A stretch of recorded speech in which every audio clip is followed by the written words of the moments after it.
Sure, I don't think it would have been a bigger thrill than tonight. Because of the fact that this is going to be the last game.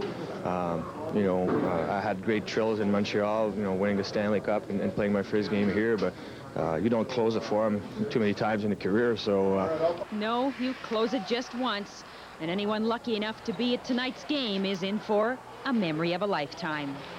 Well, it's just like I told you earlier, Dennis, about 6:30, 6:35, as soon as they let the doors in for the standing roomers to get in, you know you're in the Montreal Forum. And they had a great hand for when they recognized Bob Gainey, your guest, they had a great hand for him down there.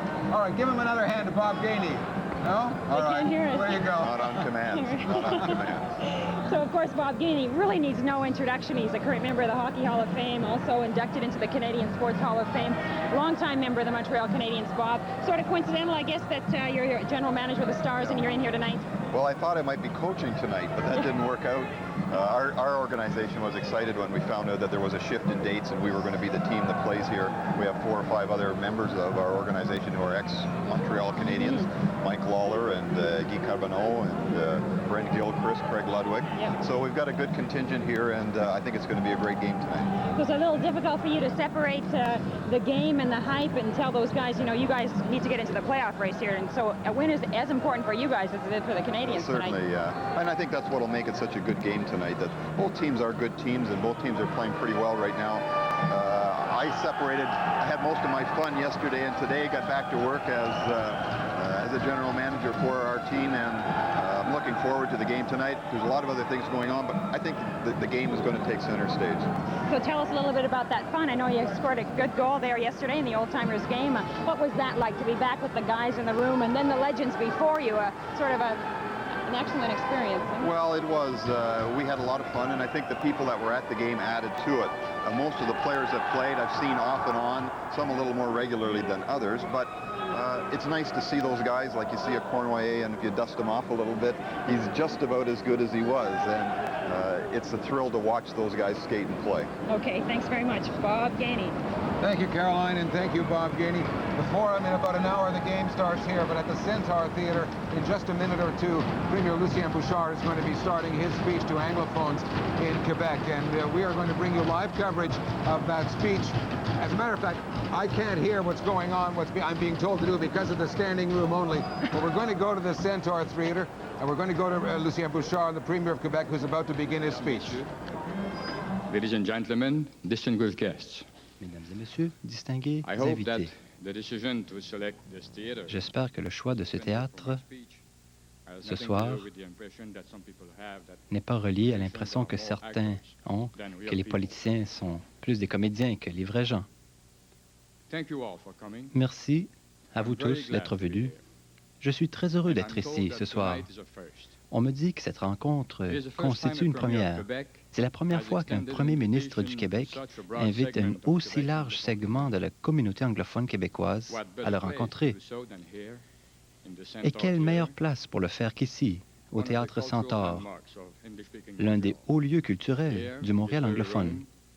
C'est dans cette salle que des Montréalais anglophones et francophones ont été réunis par le rire et l'émotion autour d'une des pièces les plus populaires que cette ville ait connues, Balconville, de David Fenario. Vous la connaissez bien. Elle met en scène un groupe de Montréalais francophones et anglophones de Pointe-Saint-Charles, en désaccord politique, mais liés par une expérience commune de la vie, par leurs joies et leurs peines quotidiennes. Pourquoi cette première ce soir? Eh bien, parce que c'est la première fois que nous sommes tous secoués par un événement aussi déterminant que celui du 30 octobre. Au fond, nous savons que rien désormais ne sera plus tout à fait pareil. Je comprends que les émotions aient été très vives dans la communauté anglophone ce soir-là, et qu'elles le soient restées depuis. Beaucoup croient que l'inconcevable est maintenant possible et sont convaincus que le Québec deviendra bientôt souverain. Certains sont en colère contre les chefs fédéralistes. Par-dessus tout, beaucoup s'inquiètent de leur propre avenir, individuel et collectif.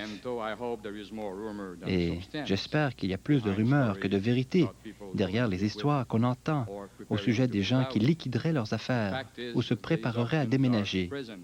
Mais le fait est que ces options sont présentes à l'esprit de plusieurs Québécois anglophones. Et c'est déjà en soi une cause de souci pour tous les Québécois et pour moi personnellement. Ce qui s'impose désormais, c'est le dialogue entre nous. Depuis le 30 octobre, nous avons perdu nos vieilles certitudes, nos vieilles habitudes, si vous le voulez. C'est un peu comme si on laissait derrière nous notre vieux forum et que nous devions nous habituer à un nouveau forum. Ce n'est pas simple. La glace n'est pas encore complètement prise. Il faut recréer l'atmosphère. Il faut conserver tous nos habitués, tout en entraînant beaucoup de nouveaux visages. Je ne sais pas si la politique est une métaphore pour le hockey ou si c'est le contraire, mais je sais que pour passer des mots aux actes, des intentions aux réalisations, il faut commencer quelque part. Et pour cela, la précipitation n'est pas un bon plan de match. La franchise, par contre, l'est. Frankness, though, is I will be as frank as you today as I was with the Conseil national of the Parti québécois last May. We cannot build on understanding, on misunderstandings. I know that to dialogue, we need at least two people to speak. But we also need someone to do the first step. This is why I'm here with you today. Today, I might say some of the things you might not want to hear, but I hope I can formulate it properly. I might say things you would prefer not to hear. It would be totally useless to embellish realities that we must face. I don't want to tell you that our...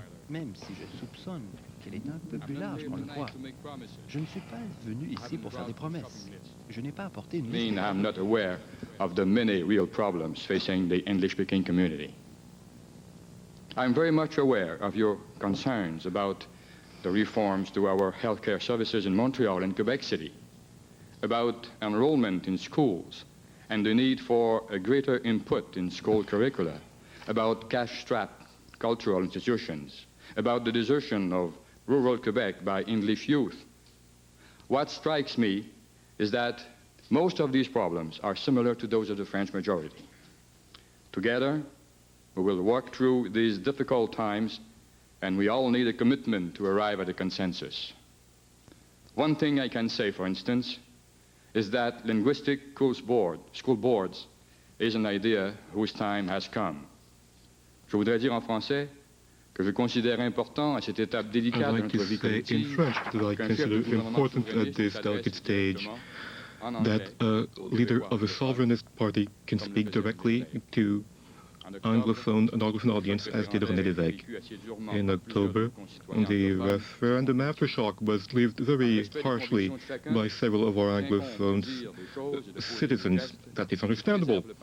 To respect each conviction, we must say things and do things which preserve the past and prepare the future. Anglophone Quebecers are few and far between. But in the 6 years I've been living here, I have acquired a better understanding of how linguistic and cultural diversity make our metropolis vibrant and unique. It's not enough to say that this diversity constitutes an asset. An asset is something you can buy or sell. But this is much more. It is part of the soul, the bones, the very fiber of Montreal, and therefore of Quebec as a whole. In a sense, our well-being depends on it. While preparing the speech, someone drew my attention to an essay by the writer Joyce Marshall about her native Quebec. I'd like to read you just one telling sentence. She writes, "I'm attached to the rocks and the river and certain corners of the eastern townships. They're as much part of me as my arms and legs. But what I really love, what I honestly feel I couldn't live without, is that other strand, the rub and bite of difference that keeps us alert and alive." End of quote. If we're looking for shared values between Quebecers, a number of them come immediately to mind. Parliamentary democracy, equality, freedom of expression, pluralism, a taste for each other's culture, a somewhat greater sense of fun than most of our neighbors. Yet, when we look for the one thing that really binds us, that sets us apart from any other group on the planet, it is our attachment to Quebec. On a continent where more and more every place looks and feels the same, we are blessed with a metropolis, a capital, and regions that don't look or feel or sound like any other place. What makes the difference is not so much the landscape or the history, it's our very presence here. It's our people, our communities. Primarily a Francophone majority, an Anglophone community, and the interplay between them. On the political front, we know that when progressive Anglophones and Francophones join forces, we are at our very best. One particular joint endeavor, a historic dare, comes to my mind. The election of Jean Lesage in 1960 came about through the votes of a coalition of progressive Anglophones and Francophones. And although this quiet revolution met with an enormous amount of resistance in the conservative establishments of both communities, French and English-speaking voters reaffirmed their will to move forward in the 1962 election. Think about it. The birth of modern Quebec, the unleashing of a tremendous energy, a will to explore, to build, to connect with the world. It was something we did together, something that changed our lives for the better. I can think of another joint effort. I spent 2 years of my life defending the Meech-Leak Accord through some pretty rough waters in town halls across English Canada. Some of the waves were stirred up by a former Prime Minister of Canada and by the current one. But there was a safe harbor back then for people like me. Quebec's Anglophone community was a solid ally throughout what we called le beau risque. Later, to be sure, not all of us agreed on the Charlottetown Accord. But Quebec's Anglophone community did not go along with those who said it gave Quebec too much. We should all remember that when Quebecers, led by Federalists of Goodwill, pushed for recognition of Quebec's difference within the Federation, almost all of Quebec's Anglophone community answered the call. C'est un point essentiel dont tous les Québécois doivent prendre conscience. La Révolution tranquille fut l'œuvre commune des Québécois francophones et anglophones, épris de progrès social. Et depuis 15 ans, lorsqu'on a tenté en vain de faire reconnaître la différence québécoise au sein du Canada, la communauté anglophone du Québec a toujours été une alliée solide. The Quiet Revolution, the fight to recognize Quebec's distinctiveness within Canada, were two battles in which Anglophone Quebecers participated fully. They gave you a sense of purpose, a sense of being true participants in the shaping of our joint future. Today, though, I understand there is, on the contrary, a sense of helplessness. On the one hand, Anglo-Quebecers feel that they are not being heard or are poorly represented in Ottawa, where federal strategy about Quebec is being drawn up. And, on the other hand, they feel left out of the debates going on within the sovereignty movement. That's a position which is both uncomfortable and frustrating. Obviously, I could tell you about various attempts by sovereignists to be more inclusive. Last year, for instance, when we invited all Quebecers to take part in the commissions on the future of Quebec, most of the Anglophones who did come told us only that they were opposed to sovereignty, which was quite legitimate. But very little constructive work was done on issues relating specifically to your community. I fully understand that if you take part in designing a better blueprint for sovereignty, sovereignty itself becomes more likely. And you say that's the catch. Yet, you see, we sovereignists are placed in a difficult position too, left to care for your concerns but without your participation. I'm not sure it could have been otherwise. 4 times in the past 4 years, majorities of both groups have gone in opposite directions at the ballot box. It would be foolish to deny that. As a sovereignist leader, I can tell you I find nothing surprising in the fact that a great number of Anglophones would vote to remain in the Federation, where they have more friends and family, more economic ties, more shared history, a shared language, and a keener sense of belonging than do most Francophone Quebecers. It was perfectly legitimate that they did so. Now, obviously, I myself will never stop trying to convince more Anglophone Quebecers to join the sovereignty movement. We, in Quebec, pride ourselves on being Democrats, and with good reason. Democracy means that every single vote, the vote of every individual, is not only legitimate, it is welcome. Au cours des derniers mois, in the last few months, some have expressed surprise about the fact that so many Anglo-Quebecers voted no during the referendum.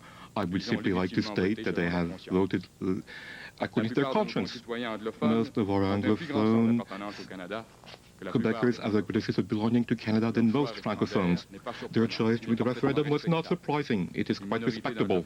A minority of Anglophones has voted in a different manner. They have decided to support a new project in Quebec to allow Quebec to leave a federation which is incapable of giving Quebec the room it wishes to occupy. The task of sovereignists is to increase the number of these Anglophones without condemning the others. On the question of Quebec's political future.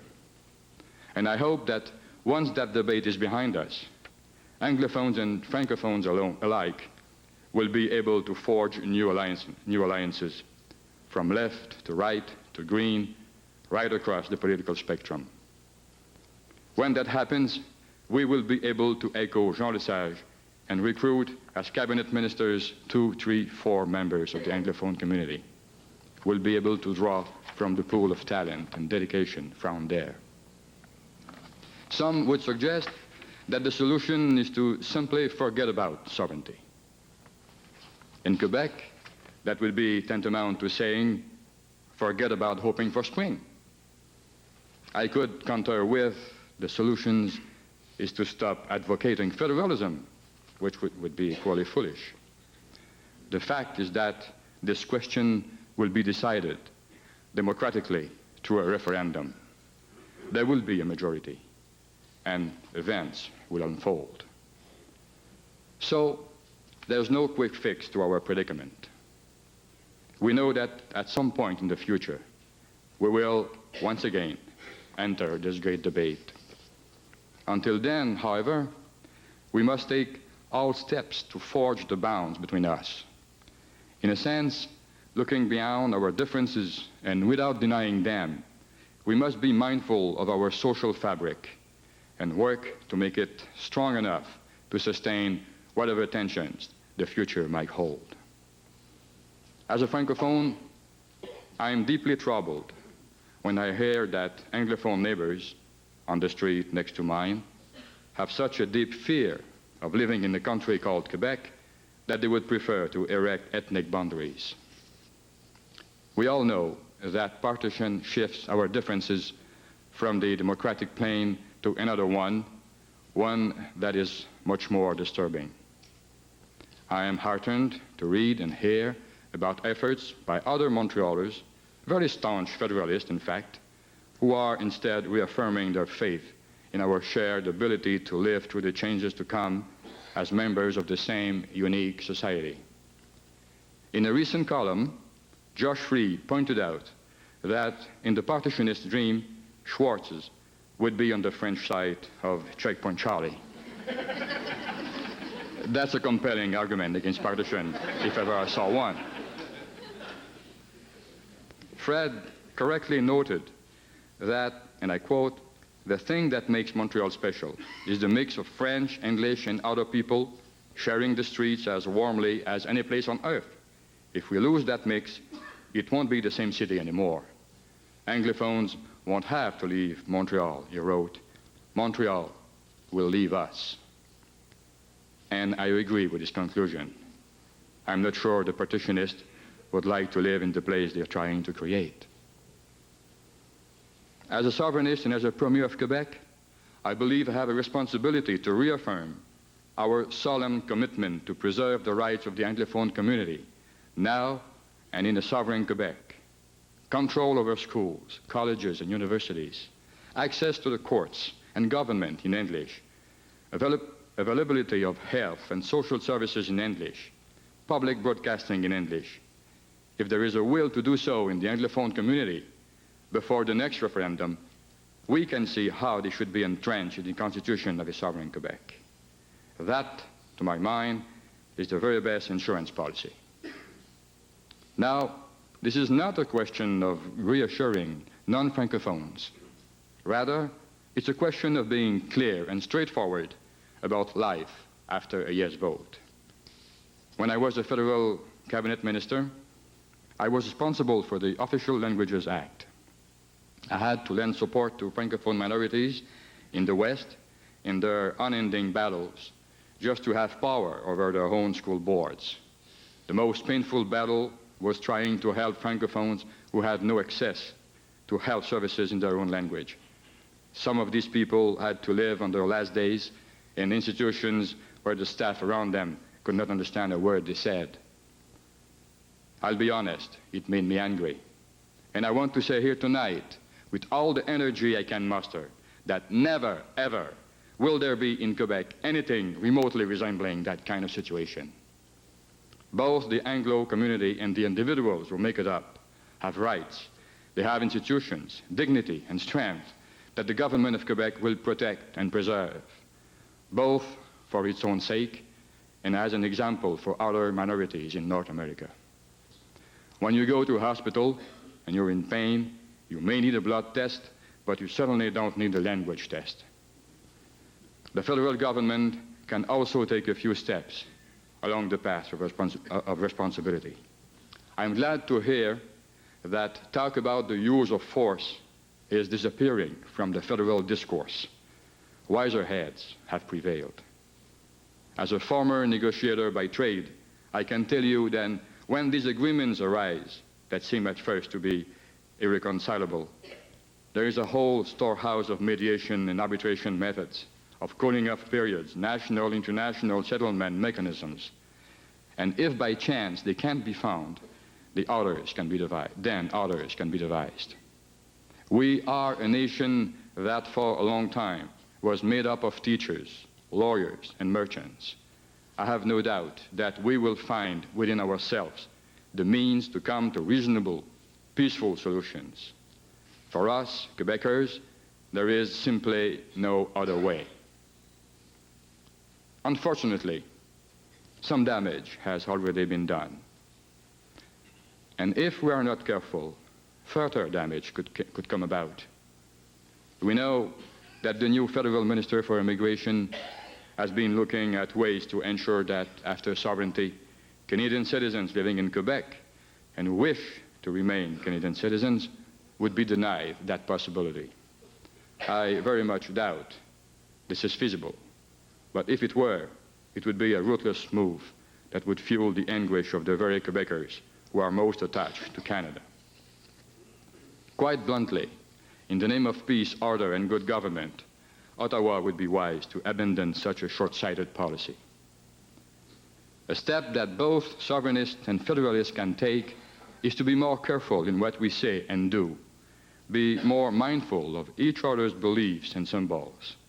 Here in Quebec, that shouldn't be difficult, since we all know perfectly well that neither sovereignty nor federalism is a satanic cult. As I wrote in a recent text that appeared in some newspapers, Quebec leaders are not perfect. And since I am a Quebec leader, I obviously include myself. For instance, I'm well aware that Canada is a very real country for the people in this room and right across Canada. I wish I'd been more careful in the way I phrased a remark I made in January. I did a little better the next day when I said there are two real countries here, but I'm still working on it. Tolerance is a two-way street. We sovereignists have been on the receiving end of some breaches of etiquette. I don't intend to list them, but we all know about non-Francophones who opted for sovereignty last year and who for that reason were somewhat ostracized in their own communities. We know that some of the local non-Francophone media don't show a lot of tolerance for sovereignist ideas or the individuals who hold them. They do not, to say the least, foster a good understanding of both sides of the debate. It should be known that the Quebec nationalism that we are building no longer defines itself as that of French Canadians, but as that of all Quebecers. It no longer seeks homogeneity, but embraces diversity and pluralism. It no longer focuses on political aims alone, but it is now also concerned with social and cultural issues that bind us all. There are some in Ottawa these days who would like us to go back to, for instance, celebrating June 24th as a holiday for French Canadians only, and not a day for all Quebecers. I have two messages for them. Welcome to the 90s, and get used to it. So, there are quite a few things we, on both sides, can do to get through the next referendum. We can be clear and fair about the rights of Quebec citizens following a yes. We can avoid unduly interfering with our fellow citizens' sense of identity. We can approach all disagreements with a clear willingness to resolve them through negotiations and deliberation. We can use strong arguments in debates, yes, but always showing respect for individuals and their beliefs. Our tasks do not revolve around the next referendum. It deals with issues that are important in our lives as citizens living together in Quebec. The first thing I want to say is that both my government and I are responsible for each and every Quebecer, regardless of his or her language, religion, origin, color, or belief. In forming my cabinet, I tried to find ways to assert that responsibility in a more forceful way. First, as you know, we created the job of Minister for the Metropolis, Montreal. Serge Ménard has the task of championing the cause of Montrealers. To do that, he has to be in tune with their diversity. Mr. Ménard informs me that the important commission he will set up this year will have as one of its two key decision makers an influential representative of Montreal's Anglophone community. That commission will be a new and powerful body where Francophone and Anglophone Quebecers can work together on our common challenges. Second, we have created the position of Minister for Relations with Citizens. That was our way of expressing our belief in the equality of all citizens while working harder to foster intercultural relations between citizens. A number of us have been around Quebec's debate for some time. We have accumulated what some would call baggage and others would call scars. That is why I chose someone from the new generation, André Boisclair, to encourage a renewed dialogue between Quebec citizens.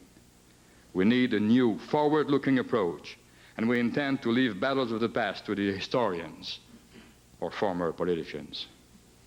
Mr. Boisclair works in tandem with another Montrealer who has earned respect in all quarters, the Minister for Solidarity and Employment, Louise Arel. In my own office, I've asked Joseph Facal, MNA from Laval, a former leader of my party's youth wing, and someone who cannot be perceived as being the souche, to be another of my advisors from the younger generation to serve as parliamentary assistant. I'd like to say a few words about the dynamism of Quebec's youth. In Montreal these last years, young Francophones and Anglophones have been defying the gloom and doom of elders by engaging in new and intense activity. These 3 free-thinking weeklies now chronicle today's cross-cultural Montreal. From the Jazz Festival to Soft Image, from Youth in Motion, which helps black teenagers in NDG, to Forum Quebec, which brings together ambitious French and English-speaking professionals, These young Quebecers are not about to give up on their dreams and on their dream city. Furthermore, I've asked David Payne to be my personal parliamentary assistant, to assume an important mandate with respect to the foreign investment field. Also, he will be one of my gateways into Quebec's Anglophone community. He has been very helpful in organizing this event today.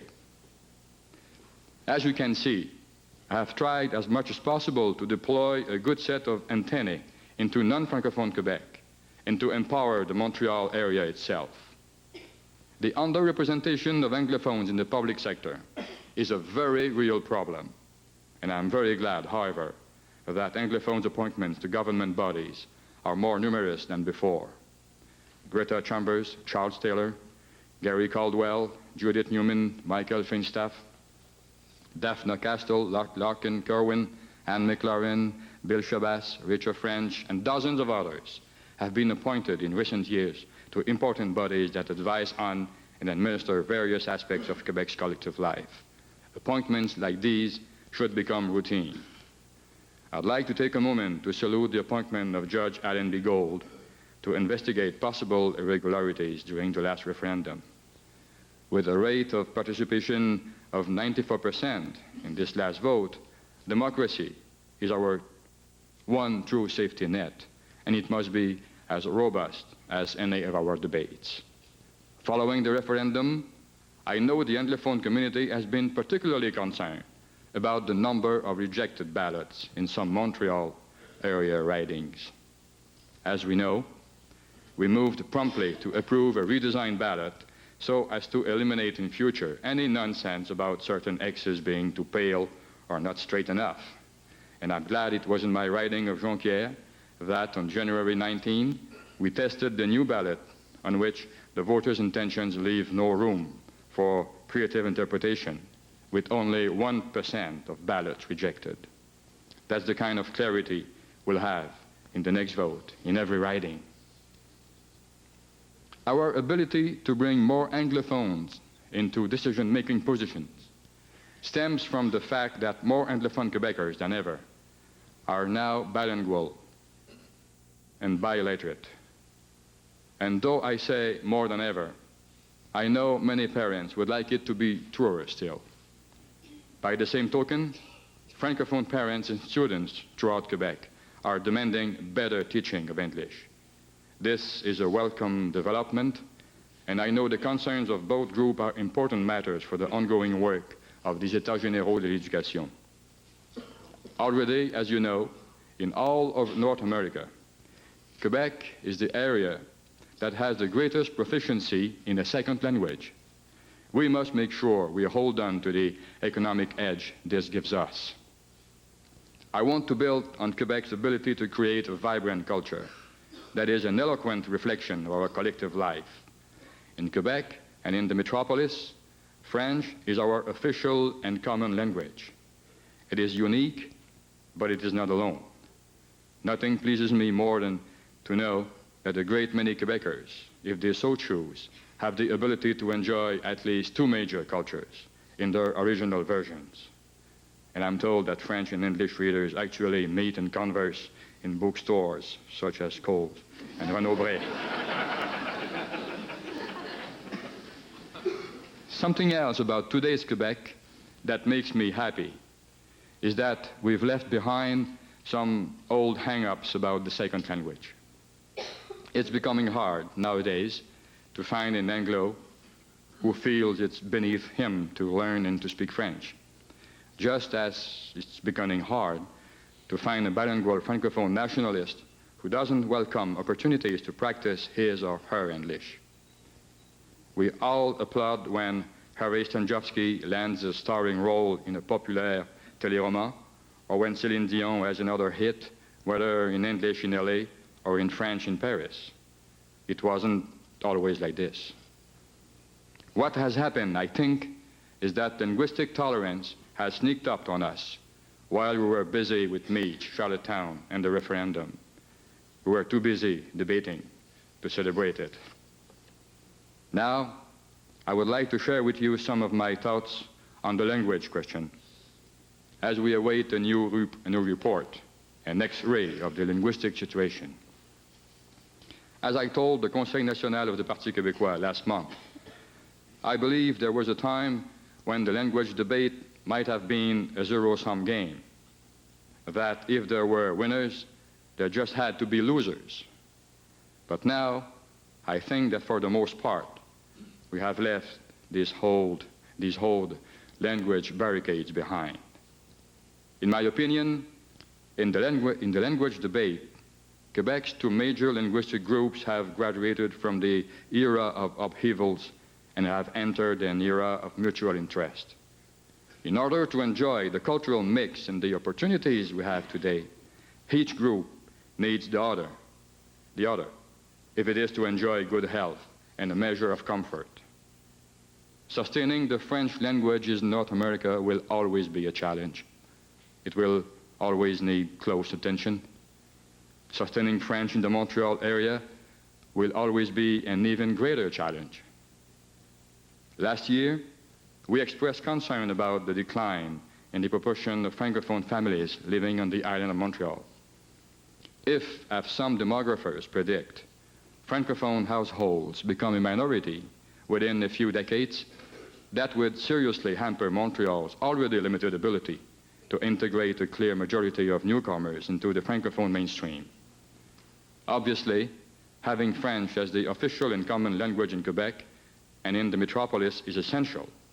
But no matter how you slice it, in the end, it's not those for whom French is a second language who do the integrating of allophones. It's those whose first language is French. If French were to lose critical mass in Montreal, that would be detrimental to all. Does this mean that the Anglophone community should shrink? Of course not. That too would tilt the tables. I firmly believe that having a vibrant Anglophone community is in the best interest of Quebec, especially as far as the quality of Montreal's economic and cultural life is concerned. So, what should be the linguistic equation for the metropolis? It seems easier to say what does not constitute a model. It's not Jonquière or Trois-Rivières, nor should it be. It's not Ottawa or Toronto, and it shouldn't be that either.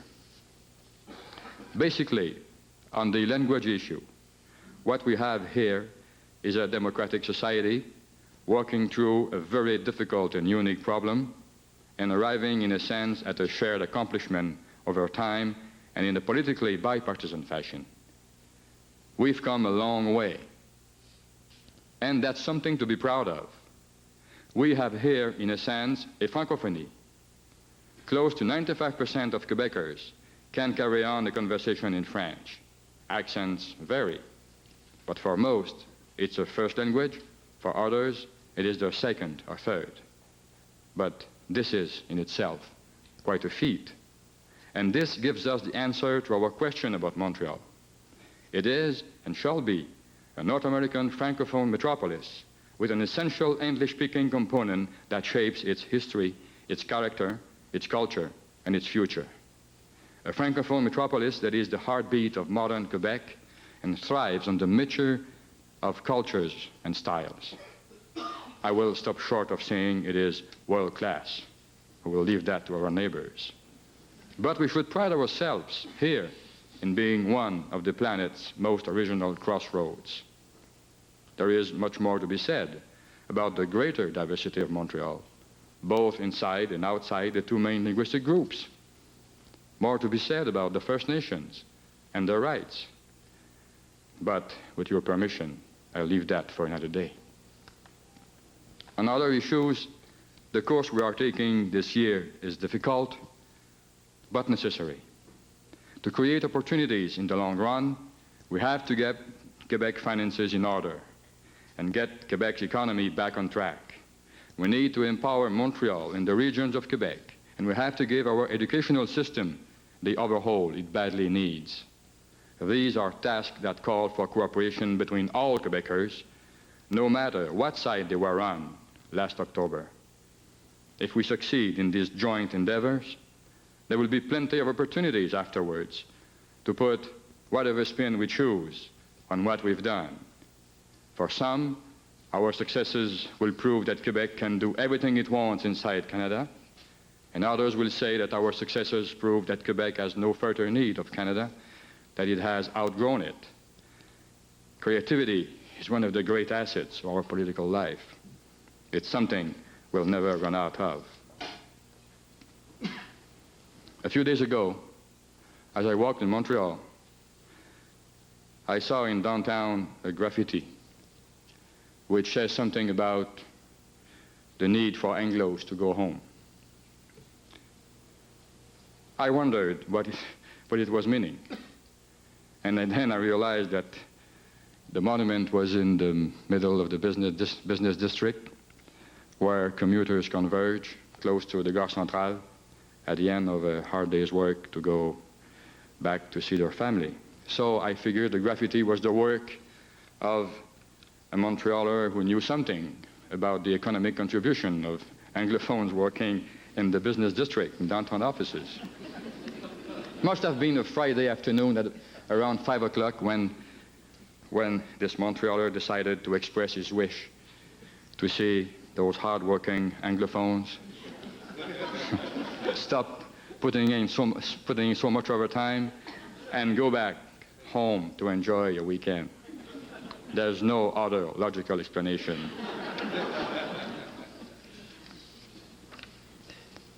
Just a few words.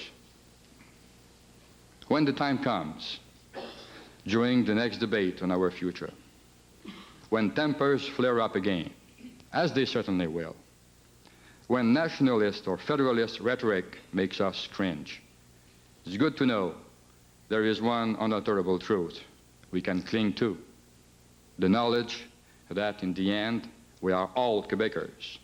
Nous sommes tous Québécois. We all love Quebec because Quebec is home. Thank you. Merci.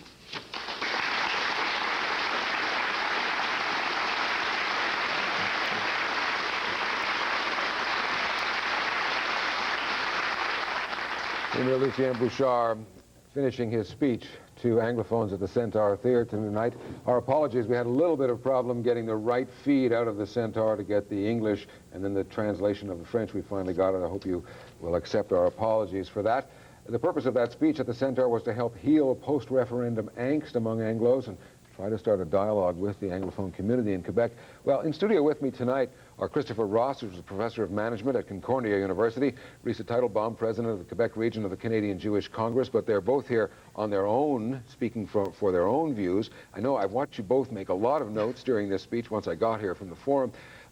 Christopher Ross, first, your first impression, the first thing that struck you about this speech. What was it? The first thing that struck me is that he seemed to have pushed all the right buttons in terms of what people have been saying in the last 3 or 4 weeks, or even since the referendum. My concern is, can he deliver? And how does he deal with the so-called